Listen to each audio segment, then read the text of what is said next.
Nah, saya lanjutkan. Ini meskipun begitu, Seligman melanjutkan. Satu ketika dia melakukan survei, penelitian eksperimen juga pada anak-anak muda. Setelah The Good Life, dia melakukan eksperimen. Jadi sekelompok anak muda diminta melakukan dua hal. Yang pertama diminta melakukan apapun yang menurut mereka menyenangkan. Sesaat. Nonton film, makan es krim, nongkrong di angkringan, sopo wae yang kamu seneng lakukan itu. Terus yang kedua mereka diminta untuk melakukan hal-hal demi kemanfaatan sesama, hal-hal sosial. Suruh bantu ini, bantu itu, dan lain sebagainya. Nah, setelah melakukan dua hal ini, anak-anak muda ini diwawancara oleh Seligman. Mana yang lebih mengesankan, lebih mendatangkan kebahagiaan dan kepuasan? Nah, itu terus sebagian besar menjawab yang membahagiakan dan memuaskan yang ketika melakukan aktivitas sosial. Jadi saya tidak tahu kalau yang diwawancara anak-anak masjid sini ya. Mungkin jawabannya ya sama. Apalagi kalau tadi nonton film, makan es krimnya bayar sendiri, ya tetap lebih membahagiakan bakti sosial. Kalau ditraktir mungkin kamu milih traktiran mesti. Nah, kata Seligman, berbuat baik pada yang lain lebih membahagiakan, maka ayo memuncakkan kebahagiaan dalam meaningful life. Kalau tadi sekedar the good life, kalau ini meaningful life. Meaningful life itu kita bahagia dengan cara membahagiakan orang lain. Kita perluas jangkauan kebahagiaan itu tidak hanya untuk diri kita, tapi juga untuk orang-orang di sekeliling kita. Itulah meaningful life. Ya kalau mungkin makna sederhananya hidup yang berarti. Tidak sekedar hidup yang menyenangkan. Disinilah nanti kita menemukan makna hidup yang sejati. Bahwa kehadiranku ternyata ada gunanya. Kesadaran bahwa kehadiranku ada gunanya ini penting. Banyak orang yang merasa hampa. Merasa apa sih gunanya aku di dunia ini? Begitu melakukan kebaikan, kehampaan itu terjawab. Ternyata aku sedikit-sedikit ada gunanya. Nah, itu meaningful life namanya. Kamu cari sendiri momen yang menyadarkanmu bahwa hidupku ini bermakna. Meskipun sekedar membahagiakan temanmu, membahagiakan orang tuamu, membahagiakan siapapun. Jangan sampai tadi kamu merasa hidupmu kosong, tidak berarti. Justru puncaknya kebahagiaan ada di sini, di meaningful life ini. Kehidupan yang penuh makna. Jadi, di buku Authentic Life, Martin Seligman memberi tawaran pada kita, ada 3 jenis kebahagiaan, yaitu kesenangan, yang kedua kebaikan, dan yang ketiga makna. Kita mengejar kesenangan sajakah, atau hidup yang baik sajakah, atau hidup yang bermakna? Cuma seperti saya bilang tadi, lama-lama Seligman ini sadar saya salah. 3 konsep tadi kurang lengkap, kurang utuh. Disitulah nanti lahir bukunya yang judulnya Flourish. Ini konsepnya mulai digeser oleh Seligman dari happiness menuju well-being. Well-being itu kesejahteraan. kalau dalam bahasa Indonesianya, meskipun saya tidak tahu pas atau tidak kalau dimaknai kesejahteraan. Jadi kalau happiness, kebahagiaan. Seligman ini tidak puas dengan konsep sebelumnya. Di mana titik ketidakpuasannya? Dia menjelaskan begini. Dulu saya berpikir bahwa topik psikologi positif adalah kebahagiaan. Standar emas untuk mengukur kebahagiaan adalah kepuasan hidup. Dan tujuan dari psikologi positif adalah untuk meningkatkan kepuasan hidup. Sekarang saya berpikir bahwa topik psikologi positif itu adalah well-being, kesejahteraan. Bahwa standar emas untuk mengukur kesejahteraan adalah flourish. Flourish itu perkembangan, pertumbuhan. Jadi untuk tujuan psikologi positif adalah untuk meningkatkan perkembangan. Teori ini yang saya sebut dengan teori kesejahteraan sangat berbeda dengan teori kebahagiaan. Dan perbedaannya memerlukan penjelasan. Nah, jadi ini yang saya sebut, ini qaul qadimnya.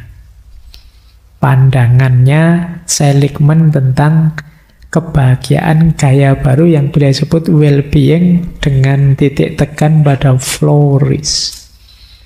Bagaimana kita bisa berkembang. Nah, ini nanti titik tekannya berbeda. Ambil nafas dulu. Ayo, saya khawatir saja isinya teori-teori banyak sekali.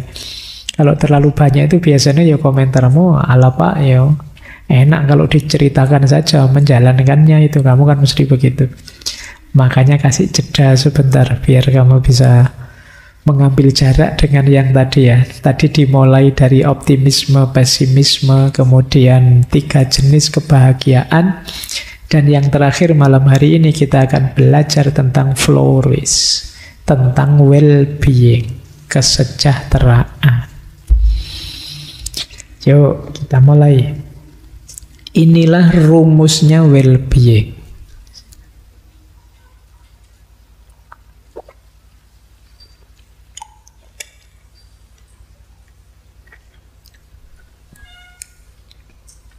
Seligman menyebutnya PERMA. PERMA itu ya singkatan dari 5 hal. Kuncinya well-being adalah positive emotion. Yang kedua engagement. Yang ketiga relationship. Yang keempat meaning. Dan yang kelima accomplishment atau achievement. Kita belajar pelan-pelan ya. Nanti dijelaskan satu-satu, tidak usah khawatir. Ini sebenarnya kan mirip dengan konsep di authentic happiness sebelumnya. Ada positive emotion juga, ada meaning juga. Tapi komposisinya berubah. Tidak 3 yang level seperti tadi, tapi 5 yang saling terkait. Tentu saja positive emotion juga jadi kunci. Tidak mungkin orang puas dengan hidupnya kalau tidak ada rasa senang, rasa positif. Oke, kita awali.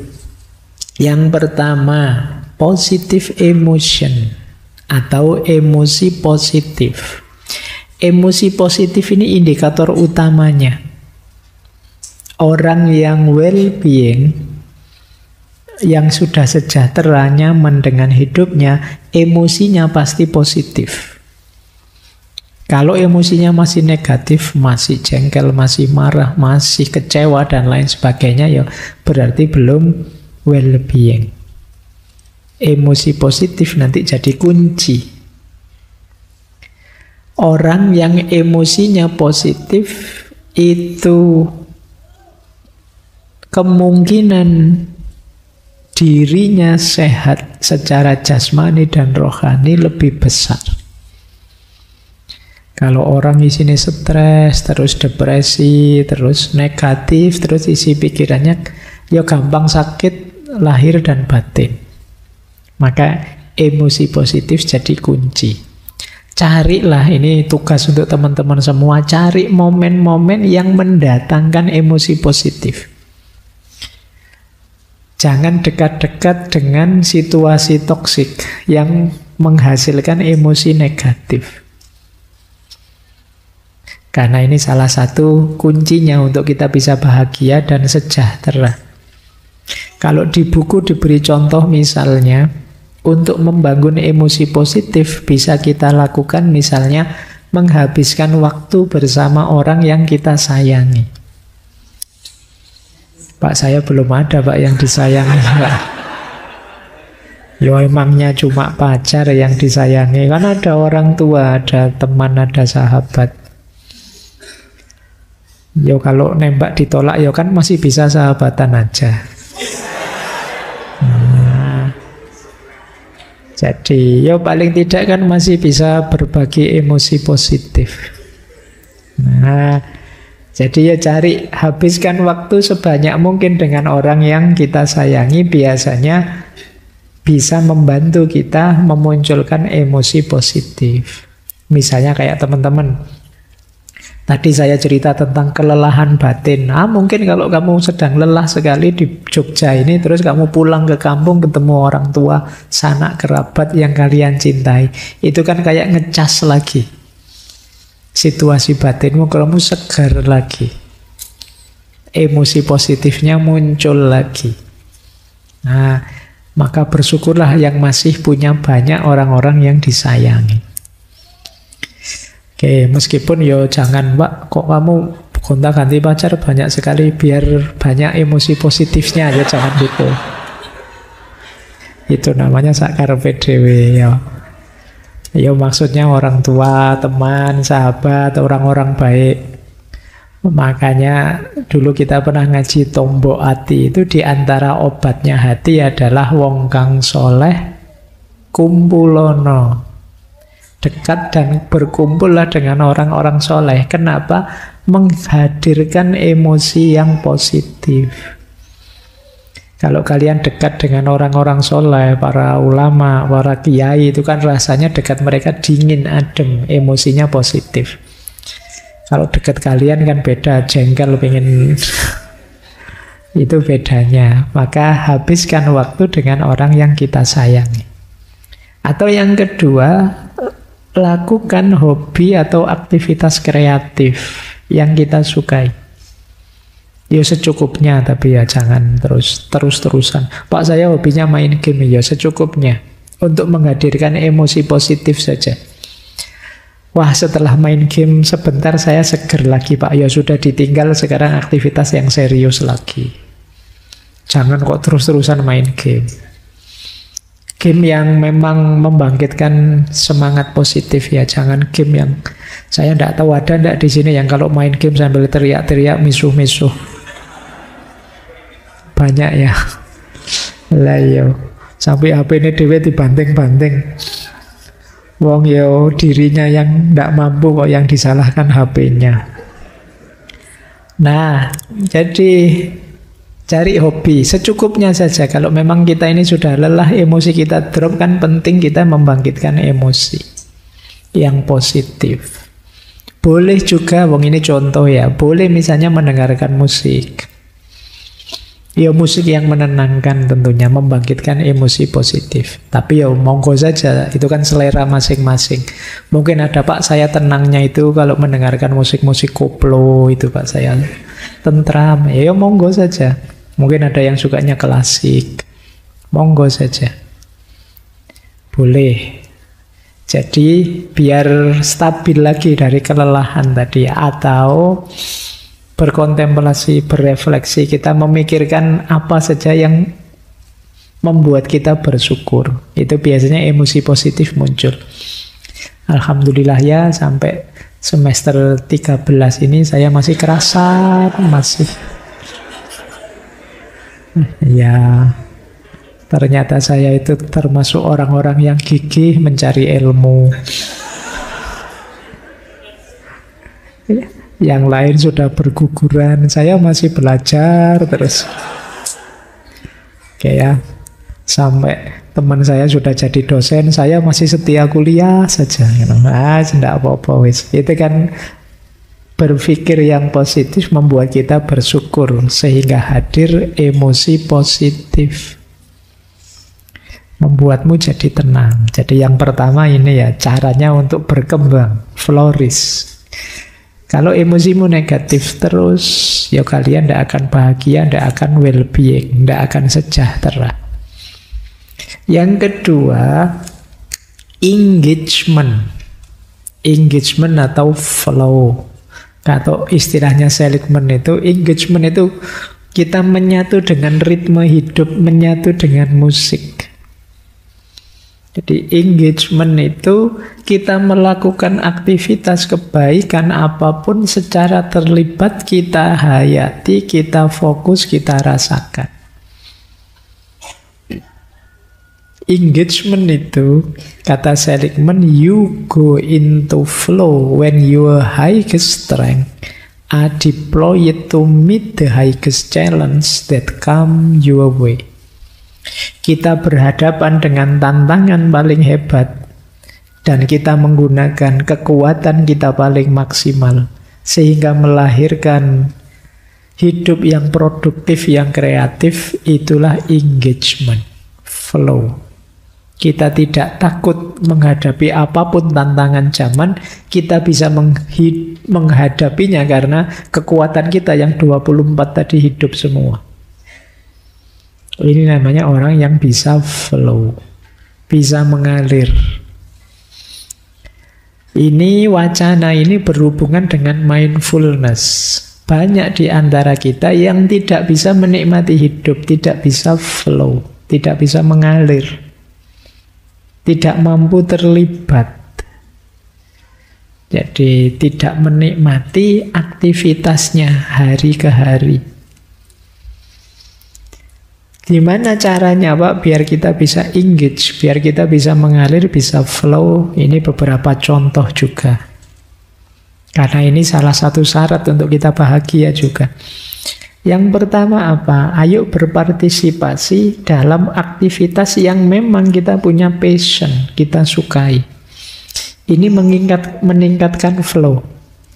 Kalian kok kuliah di jurusan yang kalian cintai, itu kan kamu tekun kuliahnya, senang. Karena sama ilmunya kalian juga senang. Kalian ada passion di situ. Coba kamu pilih sendiri ya, saya itu suka apa, tidak suka apa. Kamu hidupkan yang kamu suka. Apapun itu aktivitasnya. Mungkin ngaji ini, mungkin kuliah, mungkin apalah, termasuk sekedar nongkrong di angkringan, nikmati itu. Kita sering jadi orang yang melayang terus. Raganya di sini, pikirannya di mana? Nanti raganya di angkringan, pikirannya di mana? Kita tidak pernah menikmati momen. Kadang-kadang kita makan saja ya disanding HP. Kita tidak menikmati suapan demi suapan betapa nikmatnya nasi kucing di depan saya. Karena mata kita tertuju ke HP sambil misu-misu nonton postingannya orang. Tiba-tiba nanti habis 3 bungkus, dianggapnya masih 2 bungkus. Itu namanya bukan flow ya. Jadi kalau flow itu kamu bisa menikmati momen demi momen hidupmu. Latihanlah menikmati semua aktivitasmu. Kalau masih sulit, saya kok sulit fokus sih Pak, saya sulit menikmati. Coba latihan, kamu keluar, nikmati situasi sekelilingmu. Kamu amati, kamu perhatikan. Mungkin sekedar sebutir batu, mungkin sekedar satu tanaman. Coba kamu perhatikan detail apa yang ada di sekelilingmu, biar kamu menikmati. Mungkin kamu nonton semut yang jejer jalan-jalan itu. Kamu nikmati, nggak usah diganggu, nggak usah usil. Biar saja semutnya. Kamu kan sering usil kalau ada semut lewat itu. Kadang-kadang sadis itu kamu. Kalau semut lewat, kamu rontokkan semua pakai sandal itu, seruet. Itu kalau semutnya bisa ngomong keras itu, salahku apa? Kamu kok kejam sekali. Itu yang bisa kayak gitu manusia ya. Tidak ada kepentingannya apa-apa ya kamu usil. Oke, nikmati situasi sekelilingmu biar kamu bisa engage, bisa flow. Kenali siapa kita, passion kita apa, yang bisa kita lakukan apa, yang tidak bisa apa. Strategi ini membuat kita terlibat dalam hidup kita. Kalau kita baik, kita puas bahwa kebaikan itu kita yang melakukan dan melakukannya kita sepenuh hati. Ini yang disebut engagement atau flow. Membuat kita tumbuh berkembang, membuat kita well-being dan bahagia. Lanjut.